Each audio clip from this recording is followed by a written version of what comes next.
யூகேயினுடைய asylum சிஸ்டத்துல மாற்றத்தை கொண்டு வரதற்கான முக்கியமான அறிவிப்புகள் இன்றைய நாள் வெளியிடப்படும் அப்படின்னு சொல்லி கடந்த சில நாட்களாகவே யூகேயினுடைய ஊடகங்கள் செய்தி வெளியிட்டிருந்தது. இதுல மிக முக்கியமாக புகலிடம் தேடி வாரவங்களுடைய இருப்பதற்கான காலப்பகுதியை அதிகரிக்க வேண்டும். இதோட சேர்த்து இன்னும் பல விஷயங்கள்ல மாற்றங்களை கொண்டு வர வேண்டும். பிரித்தானியாவை லெஸ் புலிங் கண்ட்ரியாக மாற்ற வேண்டும் அப்படின்ற பல்வேறு விதமான கோரிக்கைகள் கடந்த காலங்களில் முன்வைக்கப்பட்டிருந்தது. இது தொடர்பான 9 முக்கியமான விடயங்களை உள்ளடக்கிய ஒரு வெளியீடு ஆவணமாக வெளியிடப்பட்டிருக்கிறது. எதிர்வரும் நாட்கள்ல இது லெஜிஸ்லேஷன் செய்யப்படும் அப்படின்னு சொல்லி எதிர்பார்க்கப்படுகிறது. இந்த ஆவணத்தில் என்னென்ன விஷயங்கள் சொல்லப்பட்டிருக்கு அப்படின்றத இந்த வீடியோல பார்க்க போகிறோம். நண்பர்களுக்கு வணக்கம். இன்னும் ஒரு வீடியோல உங்களை சந்திக்கிறதுல சந்தோஷம். தொடர்ச்சியாக வீடியோக்கள் பாக்குறீங்க, அதற்கு மிக்க நன்றி. முதல் தடவையா பாக்குறீங்க அப்படின்னா மறக்காம சப்ஸ்கிரைப் பண்ணுங்க, இந்த வீடியோவுக்கு லைக் பண்ணுங்க, உங்க நண்பர்களோடையும் இந்த சேனல் மற்றும் வீடியோவை பகிர்ந்து கொள்ளுங்க. ஆரம்பத்திலேயே சொல்லப்பட்ட மாதிரியாக அதிகமாக பார்க்கப்படுகின்ற அல்லது அதிகம் பேசப்படுகிற ஒரு விஷயமாக அசைலம் கோரிக்கையாளர்கள் ILRக்கு விண்ணப்பிக்க போகும் காலத்தை நீடிப்பது தொடர்பான விடயம் முதலாவதாக உட்படுத்தப்பட்டிருக்கிறது. இதுல மிக முக்கியமாக சொல்ற விஷயம் என்ன அப்படின்னா, இதுவரை காலமும் 5 வருடங்களாக கொடுக்க வேண்டிய ரிஃப்யூஜி ஸ்டேட்டஸ் இனிவரும் காலங்களில் டெம்பரரியாக 2.5 வருடங்களுக்கு மாத்திரம்தான் கொடுக்கப்படும் அப்படின்ற ஒரு தகவல் வெளியிடப்படுகிறது. இதன் அடிப்படையில் சட்டவிரோதமாக பிரித்தானியாவுக்குள் கூடி வருபவர்கள் இனிவரும் காலங்களில் 20 ஆண்டுகளுக்கு மேலாக காத்திருக்க வேண்டும். அதற்கு பிறகுதான் இவர்களுடைய ILR கோரிக்கை ஏற்றுக்கொள்ளப்படும் அப்படின்ற ஒரு தகவல் வெளியிடப்படுகிறது.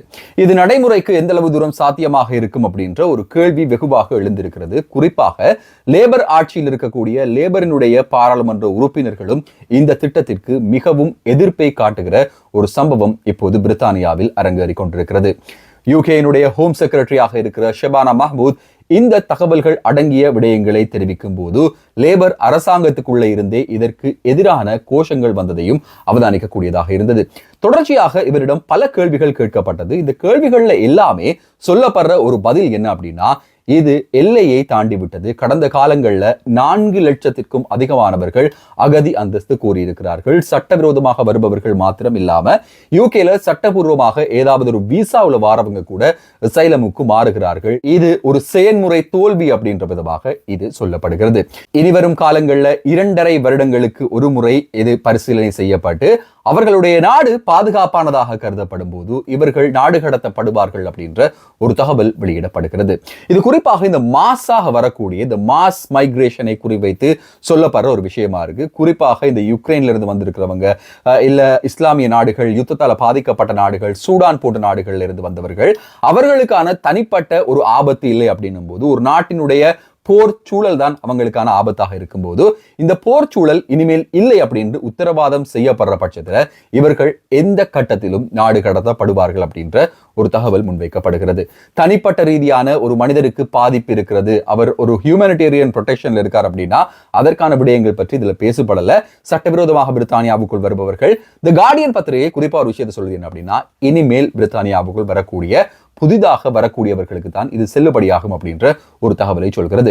ஆனா gov.uk பொறுத்தவரையில அதுல வெளியிடப்பட்டிருக்கிற ஆவணத்துல இப்படியான ஒரு ஸ்பெசிபிக்கான ஃப்ரேஸ் காணல. பட் ஸ்டில் இந்த சட்டங்கள் புதிதாக வருபவர்களுக்கு வருவதற்கான வாய்ப்புகள் தான் அதிகமாக இருக்கிறது. இது இன்னும் சட்டபூர்வமாக்கப்படவில்லை. இதற்கு பலத்த எதிர்ப்பும் இருக்கிறது. ECHR உடன்படிக்கைகளோட உடன்பட்டு இதனை செயல்முறைப்படுத்துவது அப்படின்றது சாத்தியமில்லாத ஒரு விஷயம் அப்படின்றதையும் ஊடகங்கள் வாயிலாக அறியக்கூடியதாக இருக்கிறது. ECHRோட பிரித்தானியா கட்டுப்பட்டிருக்கக்கூடிய இந்த ஃபேமிலி லைஃப் அப்படின்ற ரூட்டிலும் பல திருத்தங்கள் கொண்டு வரப்படுவதற்காக ஆலோசனை செய்யப்படுகிறது. இந்த ஃபேமிலி லைஃப் அப்படின்ற அடிப்படையில பலரும் வெளிநாடுகள் இருந்து கொண்டு வரப்படுறாங்க. ஒருத்தங்க மட்டும் இந்த நாட்டுக்கு அசைலம் கோரி வந்ததுக்கு பிறகு இவர்களுடைய குடும்பத்தவர்கள் அப்படின்ற அடிப்படையில வெளிநாட்டிலிருந்து கொண்டு வரப்படுபவர்களுக்கு புதிய சட்டங்களை அறிமுகப்படுத்தும் ஒரு திட்டமும் இப்போது முன்வைக்கப்பட்டிருக்கிறது. இந்த எல்லாத்துக்குமே ஒரு காரணம் என்ன அப்படின்னா, பெனிஃபிட் சிஸ்டமை சேவ் பண்றது அப்படின்றத இந்த ஊடக சந்திப்புகள் பார்க்கக்கூடியதாக இருக்கிறது. அதிகப்படியானவர்களுக்கு பிரித்தானியாவில் பெனிஃபிட் எடுக்கிறாங்க அப்படின்ற காரணத்தினால இவர்களுடைய டிபெண்டன்ஸ்ல இருந்து இவர்கள் தற்காலிகமாக தங்க வைக்கப்படக்கூடிய புதிய சட்டங்கள் நிறுவன வரைக்கும் இது இப்போது மிகப்பெரிய ஒரு பேசு பொருளாக மாறி இருக்கிறது.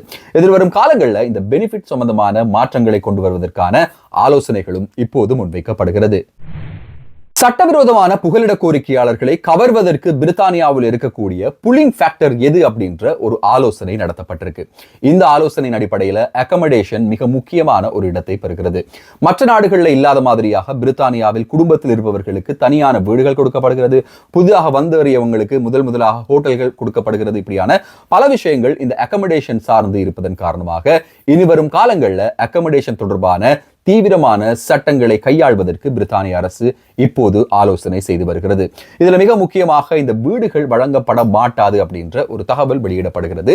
இதன் அடிப்படையில் இனிமேல் வரும் காலங்களில் அசைலம் கோரிக்கையாளர்களுக்கு அக்கமடேஷன் கொடுக்கப்பட மாட்டாது. இவர்களுக்கான அக்கமடேஷன்களை இவர்களே பார்க்க வேண்டும் அப்படின்ற ஒரு தகவல் வெளியிடப்படுகிறது.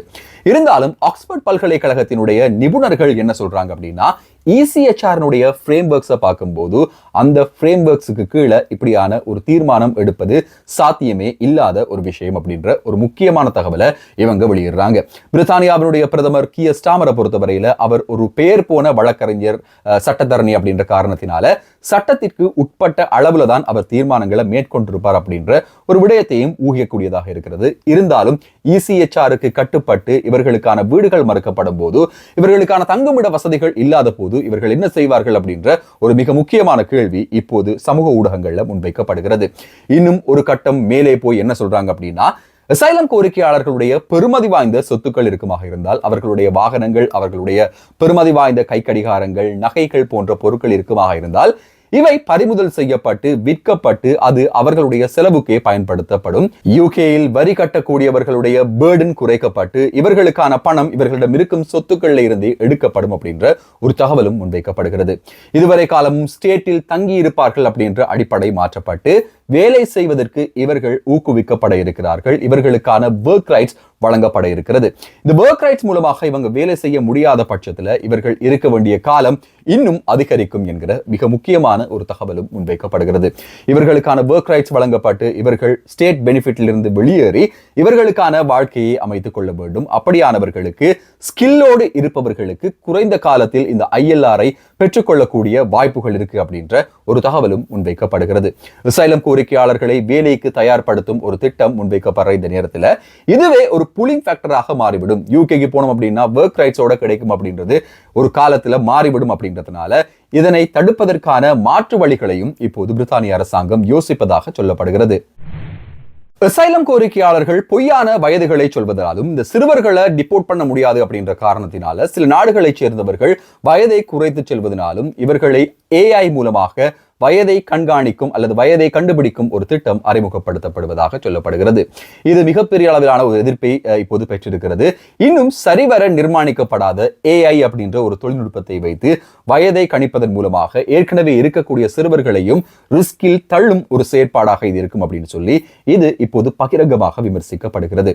இருந்தாலும் பொய்யான வயதுகளை சொல்லி இந்த பெனிஃபிட் கோருபவர்களை கண்டுபிடிப்பதற்கான புதிய திட்டங்களும் எதிர்வரும் காலங்களில் வரையறை செய்யப்படும் என்கிற ஒரு தகவலும் அரசாங்கத்தால் வெளியிடப்படுகிறது. ஏற்கனவே கடந்த சில மாதங்களாகவே சொல்லப்பட்டு வந்த ஒரு மாற்றம் என்ன அப்படின்னா, அசைலம் கோரிக்கையாளர்கள் பாதுகாப்பற்ற பயணங்களை மேற்கொள்கிறார்கள். இந்த பயணங்கள்ல இருந்து இவங்களை காப்பாற்றுறதுக்காக லீகலான ஒரு ரூட் வடிவமைக்கப்படும் அப்படின்னு சொல்லப்பட்டிருந்தது. பிரித்தானியாவினுடைய பிரதமர் கியர் ஸ்டாமர் தொடர்ச்சியாக இதை சொல்லி வந்தார். இந்த பாதுகாப்பில்லாத பயணங்களை மேற்கொண்டு உயிராபத்துக்கள் நிறைந்த பயணங்களை இந்த கால்வாய் வழியாக வாரவங்களை கட்டுப்படுத்தும் முகமாக பாதிக்கப்பட்டவர்கள் வெளிநாடுகளில் இருந்து அசைலமுக்கே லீகலான ஒரு ரூட்ல வருவதற்கான ஏற்பாடுகள் செய்யப்படும் அப்படின்னு சொல்லப்பட்டது. அதுவும் இந்த விடயங்களுக்குள் உள்ளடக்கப்பட்டிருக்கிறது. இவர்களுக்கான அசைலம் கோரிக்கைக்கான தனியான ஒரு லீகலான ரூட்டும் இனிமேல் அறிமுகப்படுத்தப்படும். இந்த லீகலான ரூட்டுக்கு அப்ளை பண்ணும்போது அவர்களுக்கான ஆங்கிலத்துக்கான பயிற்சிகள், அதற்கான உதவிகளும் இவர்களுக்கு செய்யப்படும் அப்படின்னு சொல்லப்படுகிறது. இதன் மூலமாக சட்டவிரோதமாக வருபவர்களை கட்டுப்படுத்தி சட்டப்பூர்வமாக அசைலம் கோருவதற்காகவே பிரித்தானியாவுக்குள் கொண்டு வரும் ஒரு திட்டம் அறிமுகப்படுத்தப்பட இருக்கிறது. இதற்காக வருடாந்த கேப்பும் அறிவிக்கப்படும் அப்படின்றதும் மேலதிக தகவலாக இருக்கிறது. குறிப்பிட்ட ஆண்டுல இத்தனை பேர் தான் எடுக்கப்படுவார்கள் அப்படின்ற ஒரு தகவலும் முன்வைக்கப்படுகிறது. ஒருவருக்கு குறிப்பிட்ட துறையில ஸ்கில்ஸ் இருக்குமாக இருந்தால், அவர்களுடைய ஸ்கில் செட் மேட்ச் ஆகுமாக இருந்தால் இவர்களுக்கான விசா எடுப்பது இலகுவானதாக இருக்கும் அப்படின்ற மேலதிக தகவலும் முன்வைக்கப்படுகிறது. இதையும் தாண்டி அசைலம் கோரிக்கைகள் நிராகரிக்கப்பட்டவர்கள் இன்னும் ஒரு நாட்டுக்கு நாடு கடத்தப்பட்டு அங்கிருந்து அவர்களுடைய அசைலம் கோரிக்கை பரிசீலனை செய்யப்படுவதற்கான வாய்ப்புகளும் இருப்பதாக சொல்லப்படுகிறது. ஏற்கனவே இருக்கக்கூடிய இந்த அப்பீல் முறையில் மாற்றங்கள் கொண்டு வருவதற்கான தீர்மானங்களும் இப்போது மேற்கொள்ளப்பட்டிருக்கிறது. யூகேல அசைலம் நிராகரிக்கப்பட்டவர்கள் தொடர்ச்சியாக அப்பீல் செய்வது, மீண்டும் அப்ளை பண்ணுவது போன்று மறுபடியும் அப்பீல் பண்ணியே நிறைய வருஷங்கள் இந்த நாட்டில் இருக்கிறாங்க அப்படின்ற ஒரு விடயம் கண்டுபிடிக்கப்பட்டிருக்கு. அதன் அடிப்படையில் இந்த அப்பீல் தொடர்பான சட்டங்கள்ல மாற்றங்கள் கொண்டு வருவதற்காக ECHR-உடன் பிரித்தானிய அரசாங்கம் இப்போது ஆலோசனை செய்ய இருக்கிறது அப்படின்ற மேலதிகமான ஒரு தகவலும் முன்வைக்கப்படுகிறது.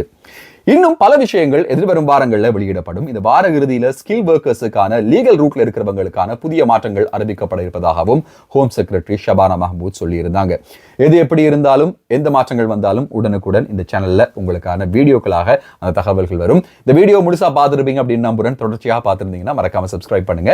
இந்த வீடியோக்கு லைக் பண்ணுங்க. உங்க நண்பர்களோடையும் இந்த சேனல் மற்றும் வீடியோவை பகிர்ந்து கொள்ளுங்க. இன்னும் ஒரு வீடியோவில் இன்னும் சுவாரஸ்யமான புதிய தகவல்கள், செய்திகளோடு உங்களை சந்திக்கும் வரை நன்றி, வணக்கம்.